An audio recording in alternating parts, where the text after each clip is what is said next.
start this presentation with a picture. So what you can see here, that's my closet. I took this picture a couple of weeks ago, and to be completely honest, it's only part of my closet, right? I have another rack, probably stuffed as much as this one. I have a few shelves stuffed with, the shirts, other stuff, and also down in the basement, in my apartment building, I have a few boxes full of clothes. So guilty as charged. I'm probably one of the people, and I said, does this look familiar? I hope you find similar situations, and I'm not the only one being so messy, where, I probably use just a very small portion of the clothes that I have today in my closet.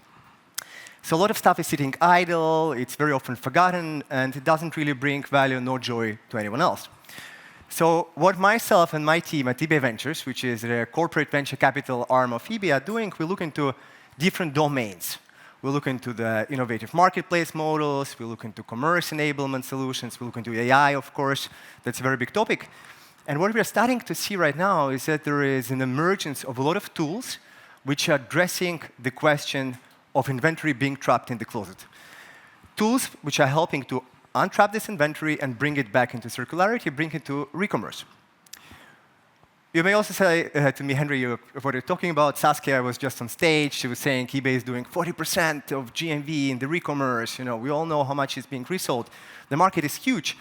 And you wouldn't be actually wrong to say that, yes? If you take a look at here you have the ThreadUp report in terms of what is it, and again, this is North American numbers only, numbers for used apparel resale, you can see that the market is really actually sizable, right? It's around $25 billion in US in 24.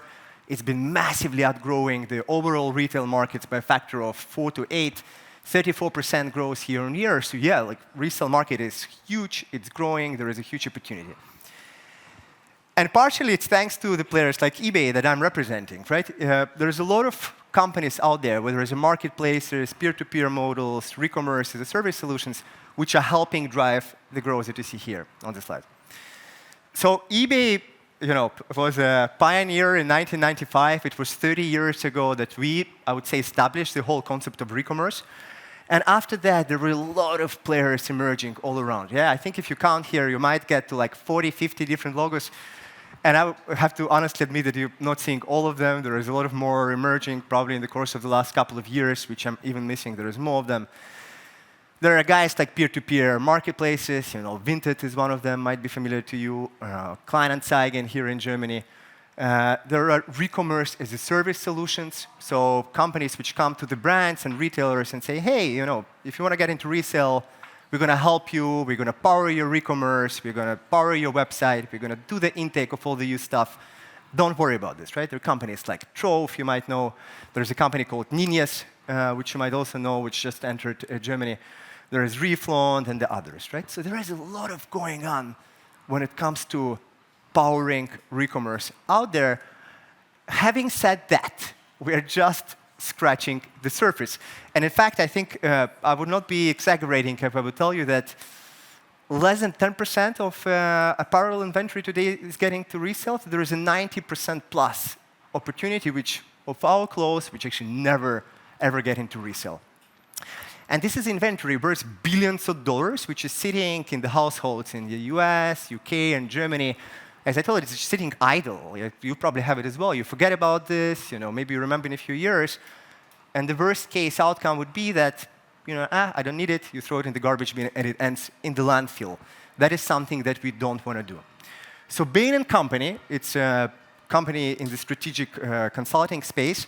They've done research, and they actually looked in terms of how much of inventory is there within the fashion. So think apparel, think handbags, think jewelry, sneakers. How much of this inventory is locked? And you can see that within the fashion inventory, it's 1 to 1.5 trillion worth of inventory which is locked in the closets, which is just sitting there and not actively used.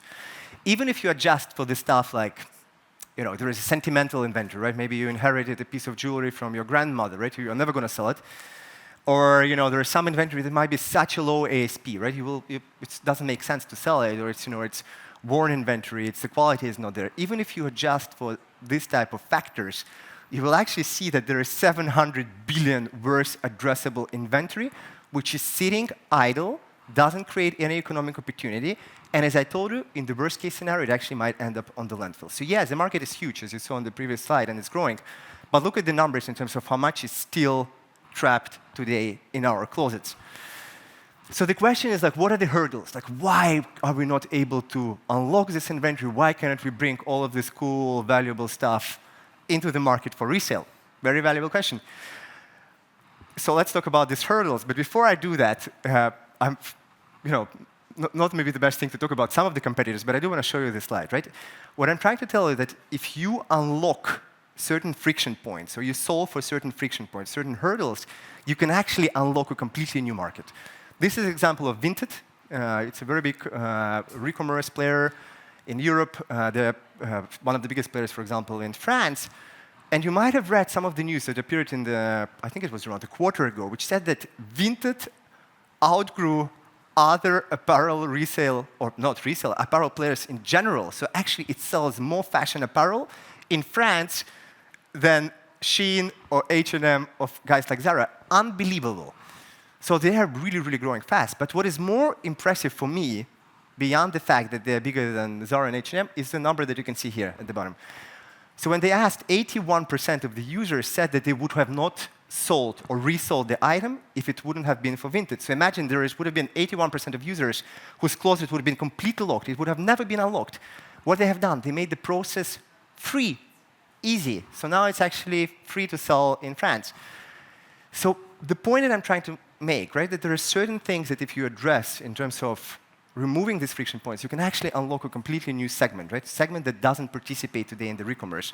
Segment which was referring to the $700 billion of locked inventory. So let's take a look at some of these hurdles, right? And that is my point of view. You might find some other hurdles as well.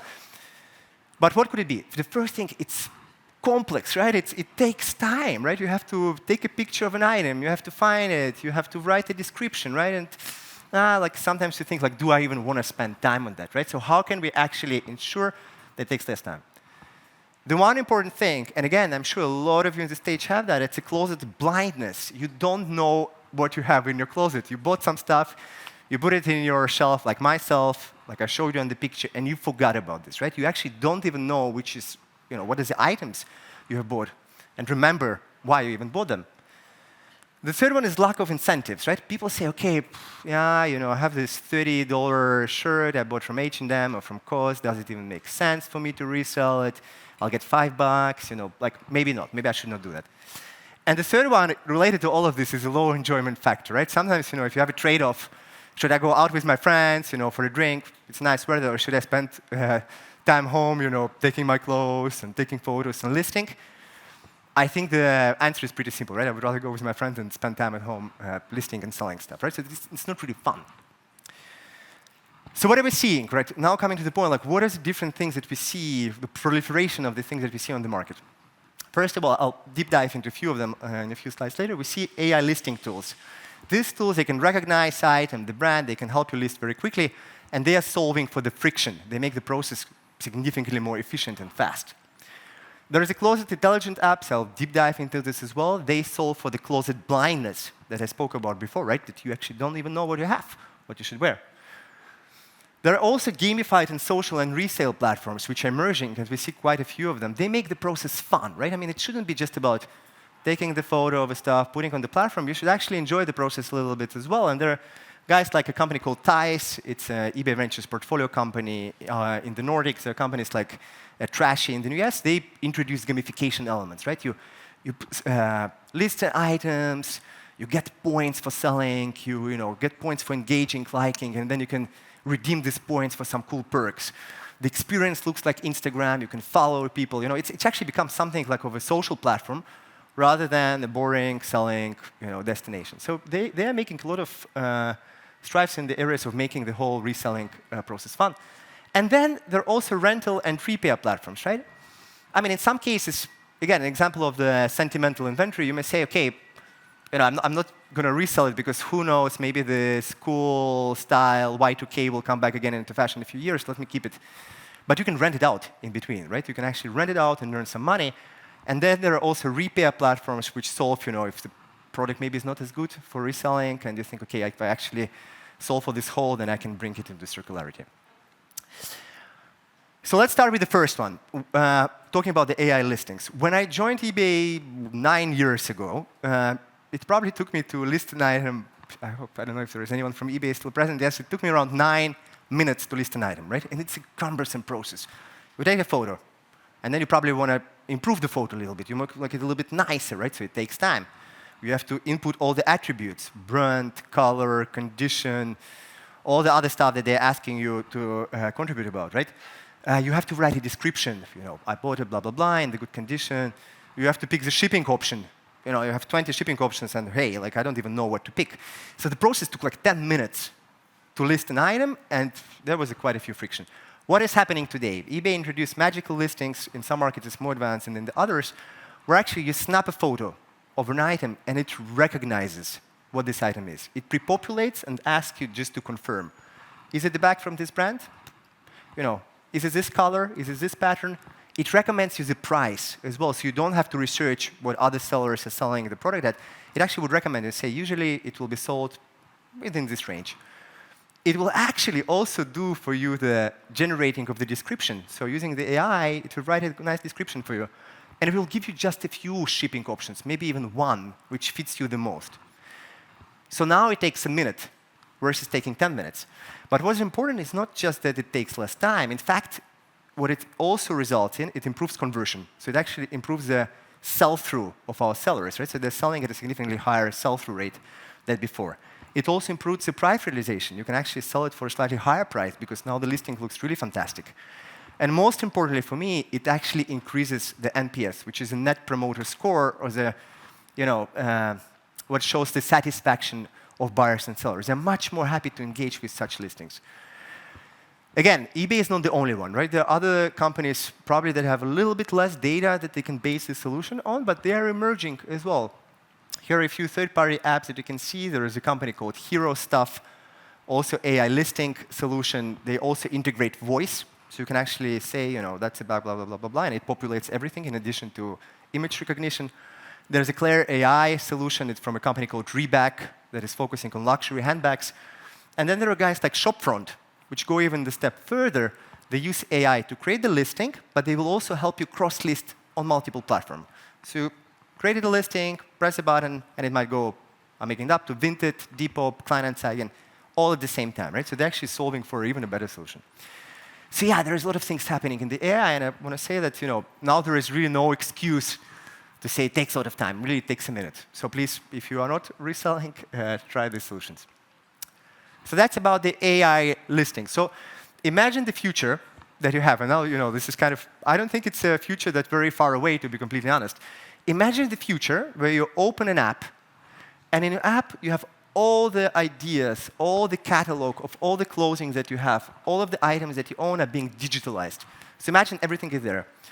Imagine that the app tells you, oh, hey, Monica, you haven't worn these items for several months. Like, what the hell? Maybe it's time to do something with these items. And imagine with these items that you forgot about, you haven't worn for a long time, there is a button next to it which says resell. You press this button, resell, and thanks to the AI tools which are already there, it populates the listings, it knows the price, it knows the conditions, it knows the brands, and then it lists on the marketplaces, which hopefully will be on the eBay marketplace, but also could be others. So in reality, this is not far away. These solutions are already there. We just need to be integrated in one cool, unified solution. So if this is the reality, hundreds of billions of dollars worth of inventory might get an economic value and get into the circularity versus being stuck in the future. So if this is the future, again, I think that even the shirt that I have somewhere that are hidden, might be worth selling because there is no friction anymore. And tech is really helping us to do this. Tech is helping us clean out versus throwing out stuff. Tech is helping us bring economic value to our wardrobes.